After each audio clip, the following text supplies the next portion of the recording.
बिहार स्वास्थ्य विज्ञान विश्वविद्यालय पटना के प्रशासनिक कार्यों के प्रयोजनार्थ उप कुल सचिव का एक पद, सहायक कुल सचिव का 2 पद, उप परीक्षा नियंत्रक का 1 पद तथा सहायक परीक्षा नियंत्रक के 2 पदों अर्थात कुल 6 पदों के सृजन की स्वीकृति दी गई।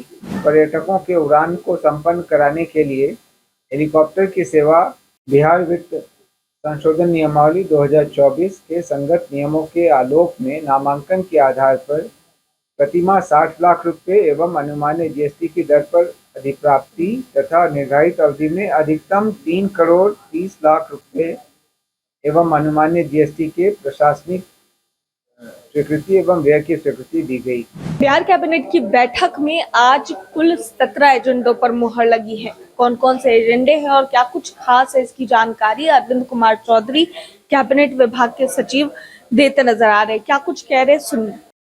राज्य मंत्रिपरिषद की बैठक हुई, उसमें पहला एजेंडा उद्योग विभाग का था, जिसमें एमएसएमई निदेशालय के पदों का पुनर्गठन किया गया। इसमें कुल और मुख्यालय स्तर पर 106 पदों को चिन्हित करने की स्वीकृति दी गई। कला एवं संस्कृति विभाग का अगला एजेंडा था, जिसके अंतर्गत पुरातत्व निदेशालय के अंतर्गत पूर्व से स्वीकृत 16 तकनीकी पदों के विरुद्ध 12 पदों पर 11 माह अथवा नियमित नियुक्ति होने तक जो भी पहले हो संविदा के आधार पर नियोजन करने की स्वीकृति दी गई। कला एवं संस्कृति विभाग का ही अगला एजेंडा था, जिसके अंतर्गत फ्लैगशिप भारत सरकार की फ्लैगशिप स्कीम ज्ञान भारतम मिशन के अंतर्गत जो पांडुलिपियां सर्वेक्षित हुई हैं उनके डिजिटलीकरण और उनके मेटा डाटा के निर्माण के लिए 6 करोड़ 23 लाख 68,718 रुपये के व्यय की स्वीकृति दी गई। खेल विभाग का अगला एजेंडा था, जिसके अंतर्गत राज्य खेल अकादमी राजगीर के परिसर में स्पोर्ट्स साइंस सेंटर, उच्च प्रदर्शन खेल प्रशिक्षण एवं इंजरी सेंटर के अधिष्ठापन एवं संचालन रखरखाव मानव संसाधन के लिए QCBS के माध्यम से एजेंसी का चयन करने की स्वीकृति दी गई तथा सेंटर के संचालन रखरखाव मानव संसाधन एवं उपकरण के अधिष्ठापन पर लगभग 25 करोड़ के व्यय की स्वीकृति दी गई। ये अन्य कुछ राज्यों में यह ऐसा सेंटर स्थापित है, बिहार में यह पहला ऐसा सेंटर स्थापित होगा। नगर विकास एवं आवास विभाग के अगले 2 एजेंडा थे, जिसके अंतर्गत अमृत 2.0 के तहत जमालपुर जलापूर्ति परियोजना के लिए 102 करोड़ 22 लाख 91,107 रुपये की स्वीकृति दी गई तथा मुंगेर जलापूर्ति परियोजना फेज 1 हेतु 177 करोड़ 72 लाख 43,949 रुपये की स्वीकृति दी गई।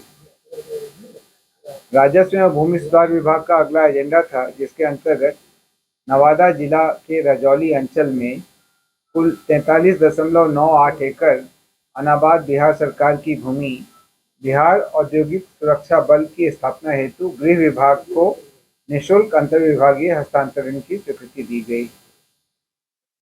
विधि विभाग का अगला एजेंडा था, जिसके अंतर्गत भागलपुर, पूर्णिया एवं गया न्याय मंडल में NDPS अधिनियमों के अंतर्गत वादों की सुनवाई हेतु अनन्य विशेष न्यायालयों की स्थापना के निमित्त 3 जिला एवं अपर सत्र न्यायाधीश के न्यायालय के लिए अराजपत्रित कोटि के कुल 27 विभिन्न पदों के सृजन की स्वीकृति दी गई। विधि विभाग का ही अगला एजेंडा था, जिसमें राज्य के विभिन्न जिलों यथा पश्चिमी चंपारण, मधुबनी, भोजपुर, सिवान, अररिया, सुपौल, खगड़िया, जहानाबाद, बक्सर, जमुई, कैमूर, कटिहार, सीतामढ़ी, मुंगेर, मधेपुरा, बांका, शेखपुरा, औरंगाबाद और लखीसराय में अनुसूचित जाति एवं अनुसूचित जनजाति अत्याचार निवारण अधिनियम के अंतर्गत न्यायालयों में लंबित वादों के शीघ्र निष्पादन हेतु 19 अतिरिक्त अनन्य विशेष न्यायालय की स्थापना के लिए अराजपत्रित कोटि के कुल 171 विभिन्न पदों के सृजन की स्वीकृति दी गई। समाज कल्याण विभाग का अगला एजेंडा था, जिसके अंतर्गत समाज कल्याण निदेशालय के अंतर्गत संचालित 23 पर्यवेक्षण गृह बालक एक पर्यवेक्षण गृह बालिका, एक विशेष गृह एवं 9 सुरक्षित स्थानों में सुरक्षा के लिए 330 गृह रक्षकों को रखने एवं इसके लिए प्रतिवर्ष 14,53,35,960 रुपये के वार्षिक व्यय की स्वीकृति दी गई। अगला एजेंडा स्वास्थ्य विभाग का था। राजकीय आयुर्वेदिक कॉलेज पटना के द्रव्य गुण विभाग में दिनांक 10/1/90 से 16/2/90 तक प्रवाचक का एक और 22/3/11 से 30/6/20 तक प्राध्यापक का एक पद, 2 सुपरन्यूमररी पोस्ट के सृजन की स्वीकृति दी गई। ऐसा माननीय सर्वोच्च न्यायालय के आदेश के आलोक में नहीं, उससे संबंधित नहीं है। ये डॉक्टर संपूर्णानंद तिवारी के मामले से संबंधित। स्वास्थ्य विभाग का ही अगला एजेंडा था, जिसमें बिहार जिला आयुष चिकित्सा राज्य आयुष चिकित्सा सेवा नियमित अनुबंध के आधार पर नियुक्ति एवं सेवा शर्त संशोधन नियमावली 2026 की स्वीकृति दी गई। स्वास्थ्य विभाग का ही अगला एजेंडा था, जिसमें बिहार स्वास्थ्य विज्ञान विश्वविद्यालय पटना के प्रशासनिक कार्यों के प्रयोजनार्थ उप कुल सचिव का एक पद, सहायक कुल सचिव का 2 पद, उप परीक्षा नियंत्रक का 1 पद तथा सहायक परीक्षा नियंत्रक के 2 पदों अर्थात कुल 6 पदों के सृजन की स्वीकृति दी गई। सिविल विमानन विभाग का अगला एजेंडा था, जिसके अंतर्गत मुख्यमंत्री बिहार हेली टूरिज्म एवं एयर टूरिज्म सेवा योजना 26 के तहत पर्यटकों के उड़ान को संपन्न कराने के लिए हेलीकॉप्टर की सेवा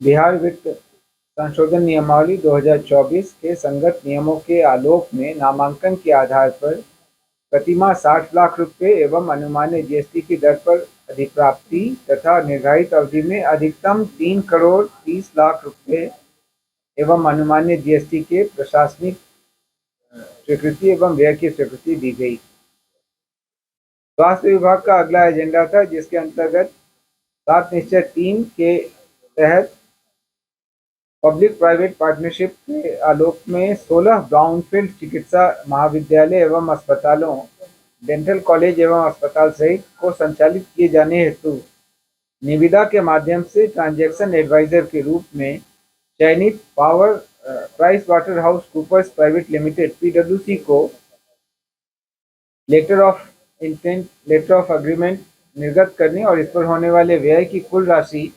8,27,03,00,000 रुपए की स्वीकृति दी गई। सर जरा इसे थोड़ा स्पष्ट कर दिया जाए, ये 16 एग्जिस्टिंग मेडिकल कॉलेज है उनको सौंपा जाएगा या सदर अस्पताल या दूसरे अस्पतालों को मेडिकल कॉलेज में डेवलप करने का है?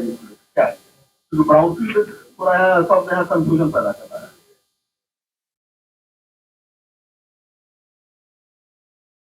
इसमें जो चिकित्सा महाविद्यालय एवं अस्पताल हैं उनको 2 कोटि में रखा गया है। कोटि ए में 12 संस्थान हैं, जिसमें भवनों का निर्माण कार्य प्रगति पर है अथवा पूर्ण कर लिया गया है, और कोटि बी में 4 ऐसे संस्थान हैं जिसमें भवन निर्माण पूर्व से ही पूर्ण है और यह वर्तमान में क्रियाशील। तो ऐसे नाम लिखा दिया। हाँ, 12 और 4 दोनों का। हाँ, जो कोटि बी के हैं वो है पावापुरी नालंदा, मधेपुरा, पूर्णिया तथा रहुई नालंदा डेंटल कॉलेज। पावापुरी नालंदा, मधेपुरा, पूर्णिया, रहुई भी नालंदा में। ये ऑलरेडी चल रहा है। ये डेंटल हाँ, और ये 12 ऐसे हैं जिनका कार्य अभी प्रगति पर है। समस्तीपुर, सारण, मधुबनी, वैशाली, भोजपुर, बक्सर, सिवान, बेगूसराय, सीतामढ़ी, जमुई, मुंगेर एवं सुपौल। ये आपको प्रेस नोट जो मिला होगा उसमें भी शायद होगा, आप नोट कर लीजिए। समस्तीपुर भूमि सुधार विभाग का अगला एजेंडा था, जिसके अंतर्गत पूर्वी चंपारण जिला में पिपरा कोठी के तहत 5 एकड़ भूमि बिहार सरकार की जो भूमि है उसको नए केंद्रीय विद्यालय की स्थापना के लिए केंद्रीय विद्यालय संगठन को 30 वर्षों के लिए लीज नवीकरण विकल्प के साथ बंदोबस्त किए जाने की स्वीकृति दी गई। कला एवं संस्कृति विभाग का अगला एजेंडा था, जिसके अंतर्गत हर घर तिरंगा अभियान 2026 के सफल आयोजन हेतु 6 करोड़ 12 लाख रुपए के व्यय की स्वीकृति दी गई। तो सुना आपने क्या कुछ कहते नजर आए अरविंद कुमार चौधरी और जानकारी देते नजर आए। आज मंत्रिपरिषद की बैठक थी और इस बैठक में तमाम जितने भी मंत्रिमंडल में शामिल जो सदस्य हैं उन्होंने बैठक की और 17 एजेंडों पर मुहर लगी है। क्या कुछ खास था आप खुद जान रहे थे। कैमरा पर्सन बबलू के साथ मैं दक्षा प्रिया, दर्श न्यूज पटना।